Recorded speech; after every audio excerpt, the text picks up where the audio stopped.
Salut à tous, la team OL, Thomas Mcho et Hugo.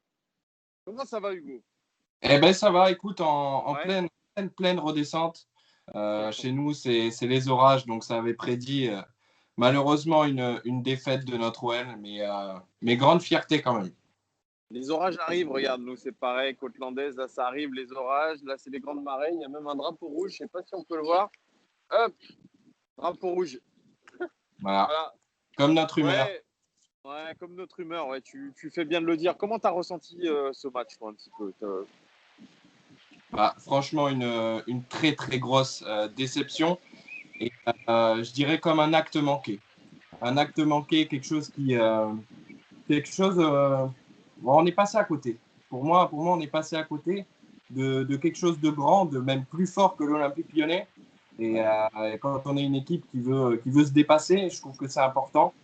Mais ouais, je l'ai vécu comme pas du tout une trahison. J'ai entendu ça des fois quelque part.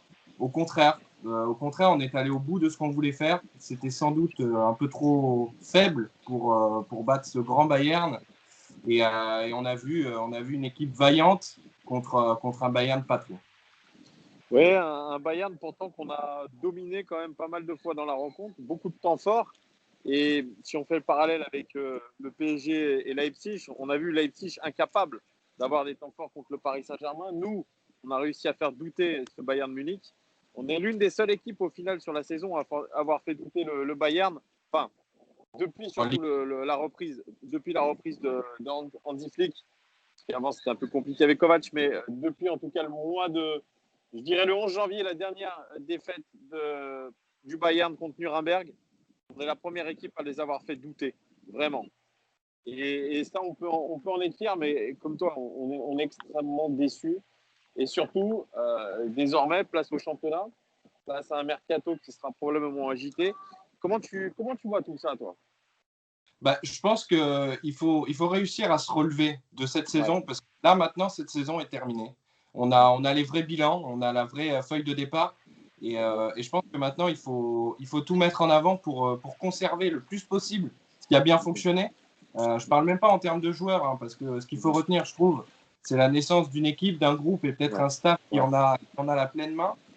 Donc voilà, après, ça va être dur, hein. La redescente, c'est toujours très dur Oui, quand bien tu es sûr, bien sûr, bien sûr. en euphorie, etc. Mais Juninho a travaillé là-dessus, sur le mental, sur la naissance d'un groupe. Et depuis qu'il est arrivé, il dit que Lyon, dans les gros matchs, se sublime. Et je pense que cette saison, Lyon, en championnat, doit se sublimer, doit être à sa place et doit prendre la mesure que quand tu finis quatrième ou troisième équipe, meilleure équipe d'Europe, certes, c'était sur un format particulier, mais on a quand même sorti notre épingle du jeu. On peut plus se contenter d'une septième place, qui, elle, est lunaire, certes, Bien sûr. mais même avant, quoi, même 3, 4e, en ayant une dizaine de défaites, en étant à 20 points du PSG, C'est pas possible. C'est pas c'est plus. possible. C'est pour ça aujourd'hui, on se retrouve comme des cons parce que franchement, finir septième, même si le championnat n'a pas repris, franchement, c'est la place du con. C'est la place du con. Voilà. On le voit bien aujourd'hui. C'est la première fois depuis 96 qu'il n'y a pas la Coupe d'Europe. Enfin, je le minimise parce qu'en 2014, on n'avait pas eu cette Coupe d'Europe. Mais c'est quand même du jamais vu à l'Olympique Lyonnais. C'est inédit. Bon, je le dis souvent, ça, je me répète, hein, je suis désolé, je suis pas très vieux, mais je me répète quand même, mais c'est la vérité. C'est mon pote Hugues qui me disait, en tant que financier, si tu n'as pas de Coupe d'Europe, tu retournes 5 ans en arrière. C'est le jeu de loi. Et j'ai bien l'impression que ça va être ça, même si on a récupéré 90 millions de la Coupe d'Europe, qui est à peu près, on va récupérer 100 millions des transferts environ, peut-être un peu plus. Je pense que ça va pas suffire. On va repartir un peu plus bas, avec un match par semaine. Bon, est-ce que toi, tu es quand même optimiste quand même par rapport à ça? Je suis quand même optimiste et j'attends beaucoup de cette nouvelle saison, mais on nous a quand même on nous a fait rêver, on nous a fait miroiter la coupe aux grandes oreilles, etc. Là, on ne Ouais, l'aura vraiment pas, donc on repart sur un tout nouveau projet. ouais, ouais. Niveau financier, pour l'instant, on est un peu dans l'expectative aussi parce qu'on prospecte certains de nos joueurs, mais au final, des offres concrètes finiront certainement à arriver début septembre, etc. Mais moi, je pense qu'ils vont partir, mais Ouais.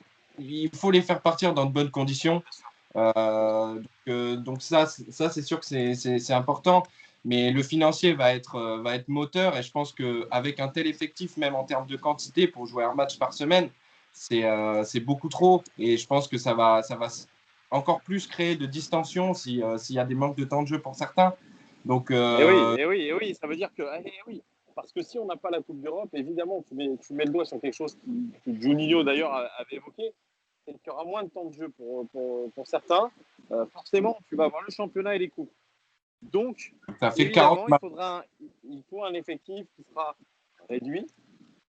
Et Juninho, lui, était plutôt sur l'état d'esprit de notre effectif qu'autre chose. Et il a peut-être raison. Mais mine de rien, tu perds quand même des éléments qui sont de qualité. Tu Oui, vas mais perdre des éléments de qualité. c'est sûr, mais qui sont. Ils ne seront pas aussi forts ceux que tu vas récupérer. Non, mais ils seront peut-être dans ce nouveau projet et au début d'un nouveau projet. Là, c'est un peu en fin de course. Awar, on le voit, qui fait des très très gros matchs contre des grosses équipes. C'est pour se montrer, c'est pour passer le cap supérieur. Oui, Dembélé, c'est moi aussi. pareil. Memphis, c'est pareil. On est en rumeur là pour Barcelone. Attends, j'allais t'en parler un petit peu. On va faire ça tout azimut. J'ai vu rumeur Oussem Aouar à la Juventus, même au Real Madrid. Il aurait donné sa préférence à la Juve. Et puis, effectivement, tu fais bien de le dire, il y a Ronald Koeman qui est devenu le nouvel entraîneur du Barça, qui était l'ancien sélectionneur des Pays-Bas, qui a une relation énorme avec Memphis, veut apparemment Memphis Depay au Barça. Qu'est-ce que tu en penses, toi? Bah, moi, je pense que si je suis Memphis, c'est la chance de ma vie, clairement. Ouais. Si je suis l'Olympique Lyonnais, c'est la chance de ne pas se retrouver bredouille dans un an. Il sort quand même d'une conquête de Ligue des Champions assez compliquée, mais il a la blessure en crédit pour lui. Pour lui, c'était vraiment encore plus qu'un début de saison. C'était une reprise de blessure. Donc, pour moi, toutes les parties peuvent être gagnantes. Après, le Barça, ça, je ne sais pas, mais à la rigueur, moi, je ne suis pas supporter barcelonais, donc ça, c'est pas très grave. Mais voilà, il faut qu'il choisisse entre le Capitana et un projet avec des jeunes ambitieux, certainement, ou alors d'enfin décrocher son rêve et de jouer dans un gros championnat. Oui. Pour Memphis Depay, c'est vrai qu'il y a une vraie décision à prendre. Comme tu dis, il était pas au niveau. Il a fait, je pense, une récupération ou une préparation physique express qui n'a pas porté ses fruits. On va pas se mentir, hein, ça aurait été même trop juste pour jouer l'Euro. Hein. Vous voyez jouer l'Euro, mais je pense qu'il n'aurait pas donné grand-chose. Mais un peu au début, il était en plein creux là, en fait. Au début, même on trouvait qu'il était beaucoup trop rapide dans les entraînements, etc. Ça nous faisait même peur quand il faisait des choses. Et en fait, le creux, il se l'est tapé pile pendant le Final 8. Donc, c'est un peu. Alors bien sûr, dans le Final 8, on peut dire ce qu'on veut de Memphis Depay.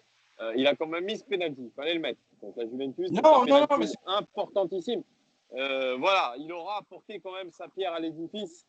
Mais effectivement, je pense que lui-même est déçu de ce qu'il a pu montrer. Je pense vraiment. Parce que c'est quelqu'un qui a beaucoup d'orgueil, qui a beaucoup de. Tu vois, je pense qu'il est déçu. Mais c'est un peu à l'image de l'équipe, si tu regardes. C'est très, très bon collectivement dans le mental et sur certaines actions.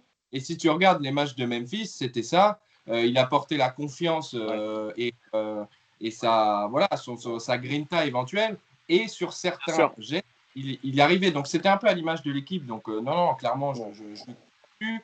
Mais bon, il sort d'un Final 8 plutôt dégueulasse. Une grosse blessure, une saison quasi blanche alors qu'il avait bien débuté. Là, il y a le Barça qui sonne. Je pense que pour lui et pour Lyon, je pense qu'il est temps de faire un gentleman agreement et de dire OK, bon, bah, merci. Ouais. Merci pour tout ce que tu nous as donné et puis au revoir, quoi. C'est vrai. Moi, je suis un petit peu d'accord. De toute façon, c'est une fin de cycle. Mais ça sent. C'est une fin de cycle. On est sur une fin de cycle à l'OL, il faut savoir l'accepter. On l'était déjà cette saison. Je pense que Rudy Garcia, comme je l'ai dit aussi, il a tiré le maximum de son effectif. Le maximum. Sur ce final, il tire le max. C'est ça il y a un plafond de verre. Mais tu vois, ce plafond de verre, il le sentait un petit peu arriver, tu vois. Il l'avait déjà dit quand on a perdu des rencontres en Ligue 1, mais finalement, ce plafond de verre, il était quand même un poil au-dessus. Et là, on l'a vu clairement, il y a un plafond de verre.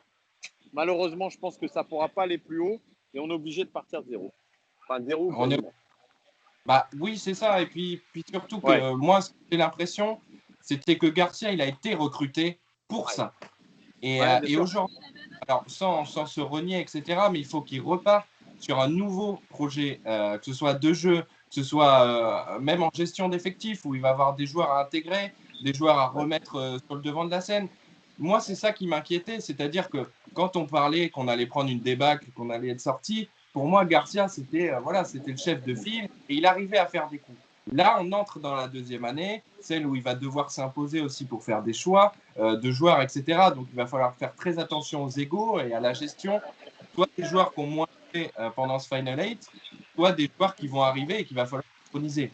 Donc, Et moi, tu sais j'attends qu'il beaucoup. il aura une pression sur les épaules aussi, puisque lui et son staff, ils sont en contrat uniquement jusqu'en 2021. Donc, il y a une épée de Damoclès sur la tête, parce qu'il n'aura pas les mains libres sur le mercato. Il va devoir faire avec ce qu'on lui dit, ce qu'on lui donne. Et comme je l'ai dit aussi, c'est un entraîneur et une personne de caractère. Il ne va pas se laisser marcher dessus. Donc, Ouais, les non, premiers résultats de l'OL vont être scrutés à la déterminant. loupe. Et je pense que effectivement, si ça ne va pas, Juninho, il a déjà en tête ce qu'il veut faire après. Donc, attention. Voilà. Donc, c'est pour ça qu'on est un petit peu entre deux eaux, tu vois. C'est ça qui, je sais pas. Là, on est passé Mais, de l'euphorie au flou de nouveau, et c'est vrai que ça ah fait très bah bizarre. oui, Ouais. on est passé de Miss Monde à Miss Dijon. Ouais. Hein. Donc, Voilà, sûr Miss que Monde à Miss Dijon. Exactement. c'est sûr que c'est pas Et, pareil, mais moi j'ai un peu de crainte en Garcia, faiseur, créateur. J'attends beaucoup, hein, je lui crache pas du tout dessus, mais j'en attends beaucoup. ouais, Et de toute façon, c'est le nouveau cycle qui commence. Là, on va ouais, bien sûr. commencer les rumeurs, hein, on va vraiment attendre des choses Ouais, concrètes, etc. ouais. Mais on voit les profils, hein. On vente de nos gros joueurs et achat de joueurs très jeunes. Donc j'espère quand même que les Et, départs et le- seront pensés par au moins des ouais. leaders, quoi, On pour espère, jouer on 40 espère. matchs. Voilà. On espère. Merci beaucoup, Hugo, pour cette belle Et intervention. Hugo qui est un entremetteur de choix, puisqu'il arrive à avoir des interviews avec des personnalités assez intéressantes. Si vous n'avez pas vu d'ailleurs l'interview avec Édouard J, je vous invite à aller la voir. Elle était très intéressante. Il était super, Édouard J. De toute façon, je vous la mettrai là, sur le côté, je crois, de la vidéo. Ça apparaîtra, vous pourrez cliquer dessus. Merci beaucoup, Hugo. Comment? et c'est pas fini, il y en a d'autres qui Et c'est doivent pas arriver. fini, ouais. Normalement, il y a d'autres interviews qui vont arriver. Donc, ça, c'est pas mal aussi. Ça diversifie un peu la chaîne. Les gars, n'hésitez pas à commander ce qu'a dit cet homme-là, la casquette à l'envers et au maillot de l'OL derrière lui. Hugo, dites-nous si vous êtes d'accord avec lui ou non. Si vous avez aimé la vidéo, comme d'hab, un petit pouce, c'est important. Abonnez-vous si vous n'êtes pas abonné et nous sommes bientôt aux 7000. Évidemment, on vous remercie. C'est grâce aussi à vous, à tout ce que vous apportez sur cette chaîne. Vraiment, merci, merci, merci. Et à très, très vite. Ciao Hugo. Ciao.